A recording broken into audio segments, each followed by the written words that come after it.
So, we are discussing regarding the nuclear force. In a nutshell, we can say that nuclear force is a strong attractive force that binds the protons and neutrons inside a nucleus.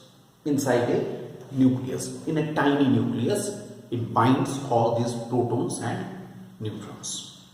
That means all nucleons. And we were discussing the properties. 8 properties already I have mentioned. In 9th one, I want to discuss here how nuclear force varies with the distance.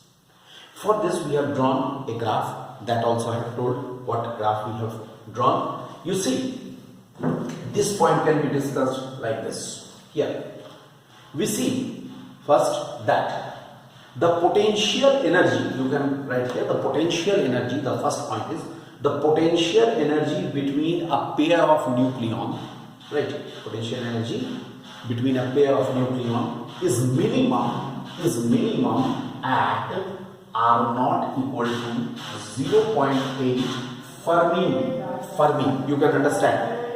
4 into 10 to the power minus 15. 1, 2, 3, 4. Markings, calibrations. 4 into 10 to the power minus 15 means Fermi. It is calibrated in Fermi. Because you know the nuclear size is very, very small. So, I again tell you here what we see, that it is minimum. Potential energy between the two nucleons for a pair of nucleon is minimum at this distance here at R naught, that is 0.8 Fermi, and mark it here.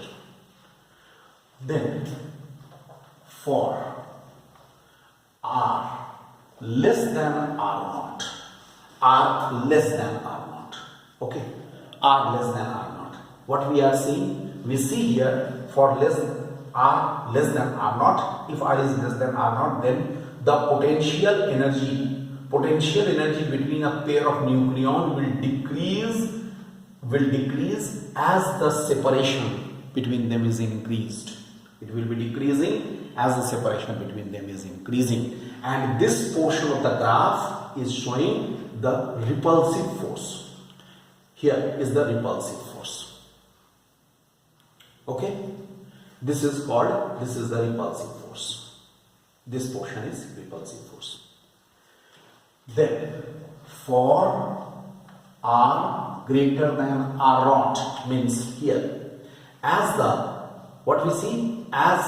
the value of R increases, okay, the potential energy also increases, but here negative value of the potential energy, it shows the attractive force between the nucleons.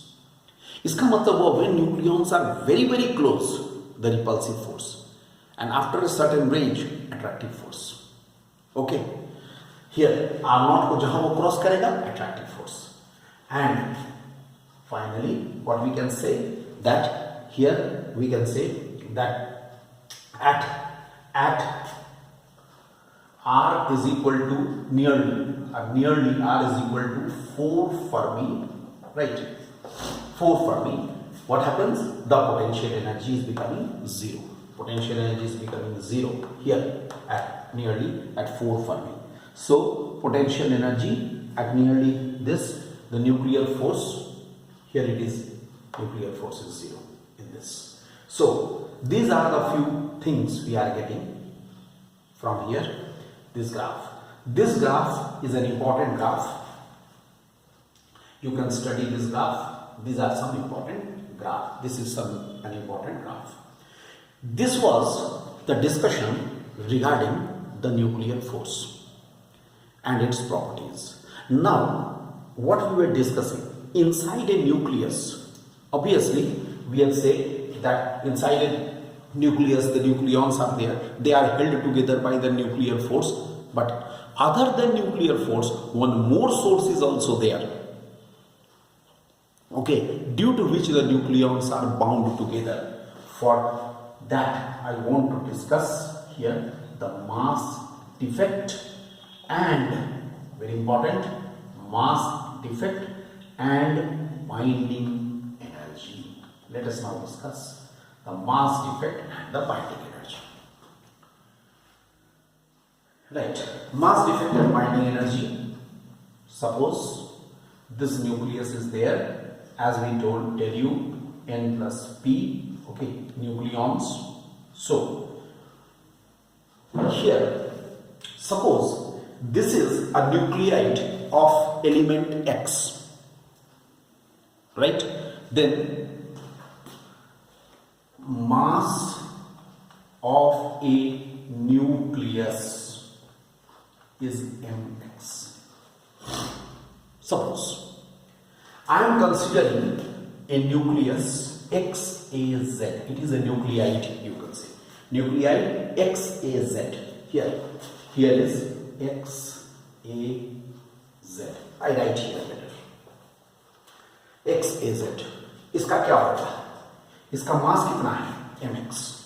Now, mass of the constituents. What will be the mass of the constituents?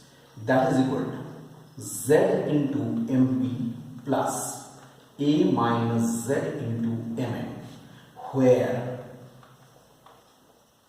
mp and mn represent mass of each proton and each neutron respectively.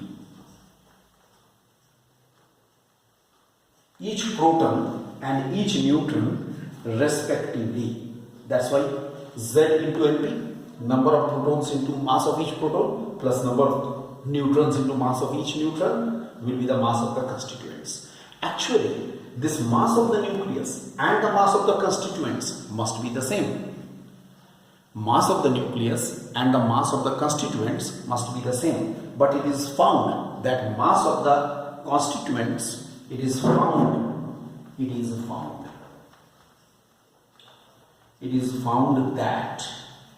that mass of constituents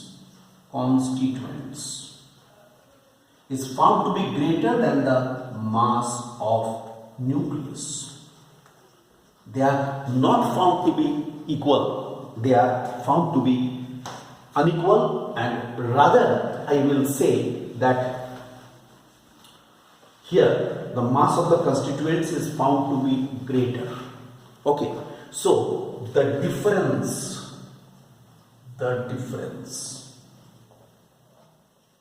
what is difference?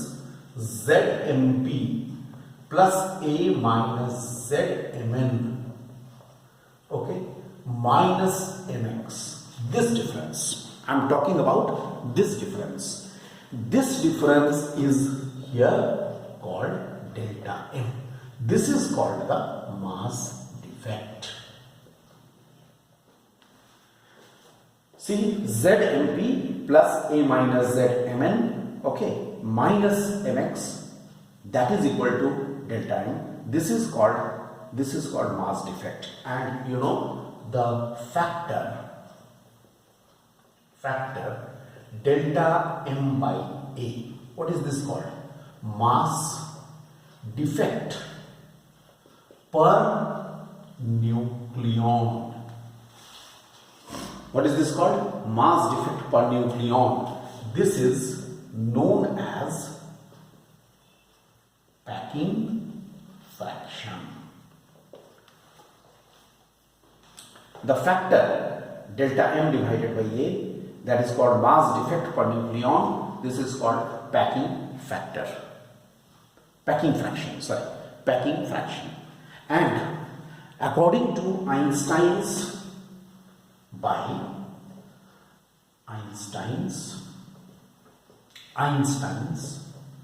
mass energy equivalence,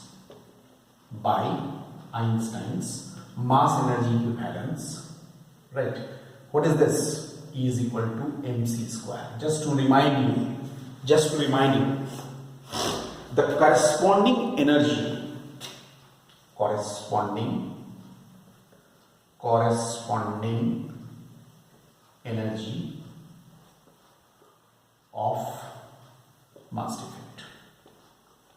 corresponding energy of mass defect. Mass defect का जो corresponding energy of mass defect, That is what? That will be delta E is equal to delta M into C square. Okay, this is called, इस energy को delta E को कहते हैं binding energy, right. This energy is known as the binding energy corresponding to this. So we have got binding energy. You can write down the definition for binding energy, right? The binding energy of a nucleus may be defined as the binding energy of a nucleus. The binding energy of a nucleus may be defined as the energy required. The binding energy of a nucleus may be defined as the energy required to break up a nucleus. Energy required to break up a nucleus into its constituents,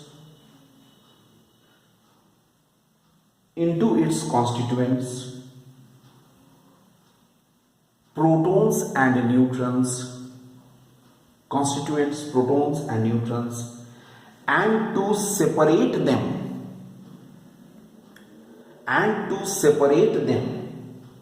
to such a large distance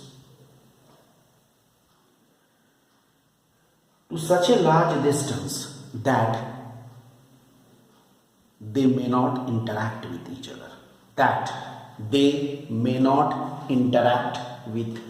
other. See, what is the binding energy? It is defined as the amount of the energy so that all the nucleons, neutrons, protons will be separated from each other and they will be taken to such a large distance.